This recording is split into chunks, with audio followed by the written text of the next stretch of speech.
Hello students, it's me Priyanka Tyagi, your economics teacher. Welcome back to you all in Priyanka Tyagi's tutorial. So lastly, Indian economic development में हमने आपका 5th chapter that is human capital formation को complete कर लिया था और आज हम डिस्कस करने जा रहे हैं chapter number 6 of Indian economic development that is rural development. So let's start with the introduction. In India, majority of the poor people live in the rural areas where they do not have access to the basic necessities of life. Around 22% of our total population still lives below the poverty line. तो India की जो majority of people है, जो majority of population है India की, वो अभी भी रूरल एरियाज़ में ही रिसाइड करती हैं. रूरल एरियाज़ मीन्स गांव का इलाका, मतलब विलेज एरिया जिसे हम बोल सकते हैं, वो होता है आपका रूरल एरिया. और वहाँ पर वो अपनी बेसिक नेसेसिटीज़, जो उनकी लाइफ की जो बेसिक नेसेसिटीज़ है, उसको तक वो पूरा नहीं कर पाते. 82% पॉपुलेशन अभी भी बिलो द पॉवर्टी लाइन है. तो कहने का मतलब क्या है कि इंडिया की मैक्सिमम पॉपुलेशन कहाँ है? आपकी रूरल एरियाज़ में, और उसमें भी जो 22% लोग हैं वो पुअर हैं. Main activity of rural area is agriculture. तो जो मेन एक्टिविटी है रूरल एरियाज़ की वो क्या है?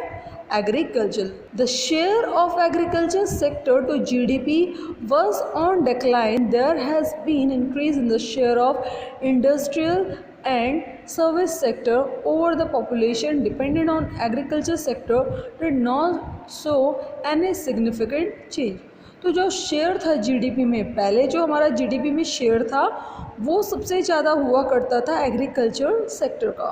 बट जैसे जैसे हम विकास की तरफ जा रहे थे, हमारा देश जैसे जैसे डेवलप कर रहा था, हमारा जो शेयर है वो इंडस्ट्रियल सेक्टर और टर्सरी सेक्टर का बढ़ता गया. तो जो पॉपुलेशन हमारी एग्रीकल्चर पे डिपेंडेंट थी तो उनमें ज़्यादा शिफ्ट नहीं आया. कहने का मतलब क्या है कि इंडस्ट्रियल सेक्टर और सर्विस सेक्टर तो ग्रो कर रहा था, एग्रीकल्चर सेक्टर ग्रो नहीं कर रहा था उतना. और जो लोग एम्प्लॉयड थे वो फिर भी आपके एग्रीकल्चर सेक्टर में ज़्यादा एम्प्लॉयड थे और आपके सर्विस और मैन्युफैक्चरिंग सेक्टर में इतने ज़्यादा लोग एम्प्लॉयड नहीं थे. यानी कि ग्रो कर रहा है आपका सेकेंडरी सेक्टर और टर्सरी सेक्टर, बट लोग ज़्यादा कहाँ पर हैं? आपके एग्रीकल्चर सेक्टर में. So real progress of India is possible only when the rural areas and rural people are developed so that overall growth of India could be achieved. तो इसलिए अगर हमें क्या करना है, इंडिया को ग्रो करना है, तो जो ज़्यादा लोग एग्रीकल्चर पे डिपेंड है, रूरल एरियाज़ पे डिपेंड है, तो हमें उन रूरल एरियाज़ को, उन रूरल पीपल्स को डेवलप करना होगा. तभी हमारा देश विकास कर पाएगा और डेवलप हो पाएगा.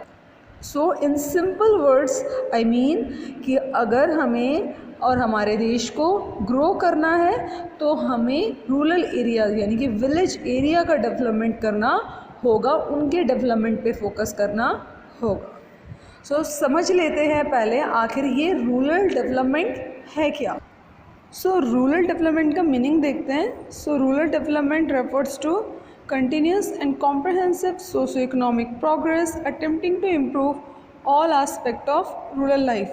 तो रूरल डेवलपमेंट यानी कि हर तरीके से रूरल एरिया की जो लाइफ है उसको इम्प्रूव करना, और इसके लिए किया जाता है continuous and comprehensive socio economic progress, यानी कि लगातार और व्यापक तरीके से सामाजिक व आर्थिक प्रोग्रेस करना, ताकि रूरल एरिया की जो लाइफ है उसे हर पहलू में इम्प्रूव किया जा सके. नेक्स्ट हम देखेंगे. In India agriculture is the major source of livelihood in rural sector. India में एग्रीकल्चर आपका मेन सोर्स ऑफ लाइवलीहुड है रूरल सेक्टर के लिए. यानी कि गांव के एरिया में जो मेन एक्टिविटी है लोगों के जीवन उपार्जन के लिए वो है आपकी एग्रीकल्चर.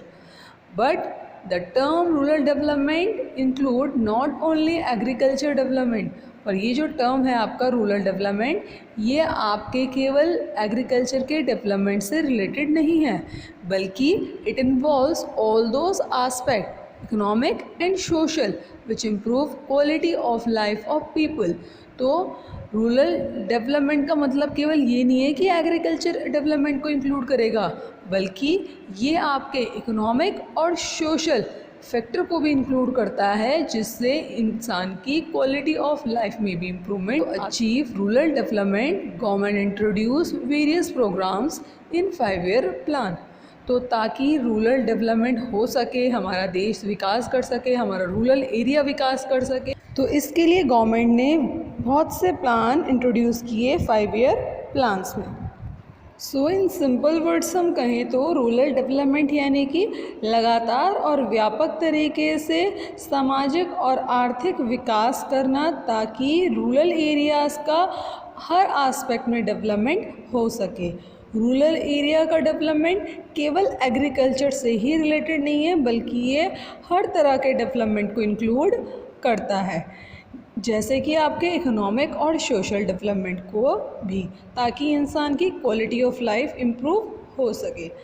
रूरल डेवलपमेंट करने के लिए गवर्नमेंट ने 5-year प्लान्स में वेरियस प्रोग्राम इंट्रोड्यूस किए जो रूरल डेवलपमेंट को कंट्रीब्यूटेड थे। तो नेक्स्ट हम डिस्कस करेंगे प्रोसेस ऑफ रूरल डेवलपमेंट। तो कैसे हम एक ग्रामीण क्षेत्र का विकास कर सकते हैं या रूरल एरिया का विकास कर सकते हैं, उसका प्रोसेस क्या है। तो पहला तरीका है रूरल एरिया को डेवलपमेंट का, that is development of human resource. So ये हमने आपके पिछले चैप्टर में भी देखा था कि ह्यूमन कैपिटल फॉर्मेशन करने से कोई भी राष्ट्र ग्रो कर सकता है। तो वैसे ही अगर हम ह्यूमन रिसोर्स का डेवलपमेंट करेंगे तो हमारा रूरल एरिया भी डेवलप करेगा।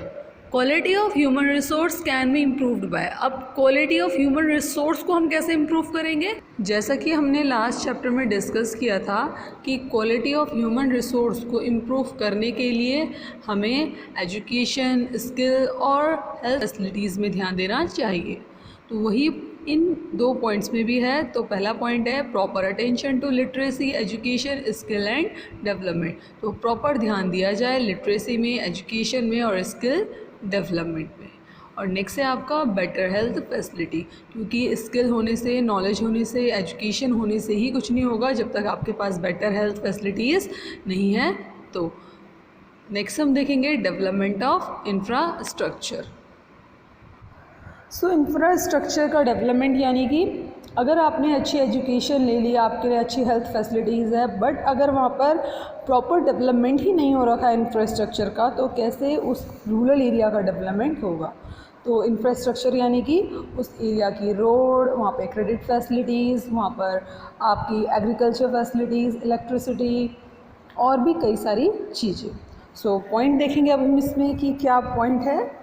सो improvement in electricity, irrigation, marketing, transport facility etc। तो इंफ्रास्ट्रक्चर का डेवलपमेंट कैसे करना है, इलेक्ट्रिसिटी की फैसिलिटी में, इरिगेशन फैसिलिटी में, मार्केटिंग फैसिलिटी में, ट्रांसपोर्टेशन फैसिलिटी में, इन सारी चीज़ों में इम्प्रूवमेंट करके हम इंफ्रास्ट्रक्चर का डेवलपमेंट कर सकते हैं, जिससे कि आपका रूरल डेवलपमेंट होगा। नेक्स्ट हम देखेंगे लैंड रिफॉर्म्स। सो नेक्स्ट हम डिस्कस करेंगे लैंड रिफॉर्म्स, जो कि हमने आपके सेकंड चैप्टर में भी डिस्कस किया था। लैंड रिफॉर्म्स यानी कि जो भी आपकी ओनरशिप है उसमें चेंजेस लाना। इसमें हमने आपके इंटरमीडिएटर्स को हटाया था और आपका लैंड सीलिंग वाले कॉन्सेप्ट को हमने समझा था। तो इसमें देखेंगे हम क्या रिफॉर्म्स इसके अंदर हैं रूरल एरिया के डेवलपमेंट के लिए। So it includes elimination of exploitation in land relation. So land reform क्या कहता है आपका कि जो भी एक्सप्लॉयटेशन हो रहा है लैंड रिलेशन का, यानी कि जो लैंड कल्टीवेटर्स हैं, पीजेंट्स हैं, उनका जो भी एक्सप्लॉयटेशन किया जा रहा है, तो उस एक्सप्लॉयटेशन को एक तरीके से ख़त्म करना, यानी कि उनका एक्सप्लॉयटेशन ना होने देना। Improvement of social economic condition of rural people, और रूरल एरिया के लोगों की सोशल इकोनॉमिक कंडीशन को इम्प्रूव करना। तो अगर हम इसको एक लाइन में बोलें तो जो भी आपके रूरल एरिया के लोग हैं, तो जो कल्टीवेटर्स हैं, पहले तो उनको ओनरशिप ट्रांसफ़र करना और उनका एक्सप्लॉयटेशन ना होने देना, और दूसरा कि उनकी सोशल इकोनॉमिक कंडीशन को इम्प्रूव कर। दूसरा पॉइंट है हमारा एलिवेशन ऑफ पॉवर्टी। तो बिना पॉवर्टी को ख़त्म किए हुए तो रूरल डेवलपमेंट हो नहीं सकता। तो इसलिए नेक्स्ट पॉइंट है हमारा कि एलिवेशन ऑफ पॉवर्टी, यानी कि पॉवर्टी को ख़त्म करना। तो सीरियस स्टेप इसके लिए लिए जाने चाहिए ताकि पॉवर्टी को ख़त्म किया जा सके और वहाँ के जो लोग हैं उनके लिविंग कंडीशन को भी इम्प्रूव किया जा सके। And the last one, development of productive resources of each locality to enhance the opportunities of employment. So government को ये करना चाहिए कि जो भी आपके रूरल एरिया के लोग हैं उनके लिए प्रोडक्टिव रिसोर्स को डेवलप करना चाहिए ताकि जो भी लोकली पीपल हैं उनके लिए एम्प्लॉयमेंट जनरेट हो सके। So that was all for today, now it's time to revise. So आज हमने देखा रूरल डेवलपमेंट, आपका new chapter that is chapter number 6। हमने देखा कि मेजॉरिटी ऑफ जो पीपल है हमारे देश के वो रूरल एरियाज़ में रहते हैं, जिसमें से कि 22% ऑफ द पॉपुलेशन है जो हमारी अभी भी पॉवर्टी लाइन के बिलो है। मेन एक्टिविटी रूरल एरियाज़ के एग्रीकल्चर सेक्टर है और एग्रीकल्चर सेक्टर का जो शेयर है वो जीडीपी में डिक्लाइन होता जा रहा है, बल्कि इंडस्ट्रियल और सर्विस सेक्टर का इंक्रीज़ हो रहा है, जबकि जो ज़्यादा लोग एम्प्लॉयड हैं वो एग्रीकल्चर सेक्टर में हैं। अगर हमें ग्रोथ करनी है, इंडिया को अगर प्रोग्रेस करना है तो रूरल एरिया का डेवलपमेंट करना होगा। रूरल एरिया का डेवलपमेंट यानी कि कंटिन्यूस और कॉम्प्रिहेंसिव तरीके से सोशल इकोनॉमिक प्रोग्रेस करना, ताकि रूरल एरिया के जो लाइफ है उसका हर एस्पेक्ट में डेवलपमेंट हो सके। Main source of livelihood rural area में एग्रीकल्चर है, वो हम डिस्कस कर चुके हैं। और जो रूरल एरिया का डेवलपमेंट है इसका मतलब केवल ये नहीं है कि एग्रीकल्चर का डेवलपमेंट होना, बल्कि ये सारे इकोनॉमिक और सोशल फैक्टर को इंक्लूड करता है, जिससे ह्यूमंस की क्वालिटी ऑफ लाइफ इम्प्रूव होती है। गवर्नमेंट ने भी बहुत से 5 ईयर प्लान्स में रूरल एरिया को डेवलप करने के लिए बहुत से प्लान्स इंट्रोड्यूस किए। इसके बाद हमने देखा process of rural development. So rural development करने के 5 प्रोसेस हमने देखे। तो सबसे पहले हमें अगर रूरल डेवलपमेंट करना है तो हमें ह्यूमन रिसोर्स का डेवलपमेंट करना होगा। दूसरा, हमें डेवलप करने होंगे उस एरिया के इंफ्रास्ट्रक्चर को, लैंड रिफॉर्म्स लाने होंगे, पॉवर्टी को ख़त्म करना होगा, and the last one develop करना होगा प्रोडक्टिव रिसोर्स को। So that was all for today. Thank you, and please do like, share and subscribe to my channel if you do like my videos. Thank you.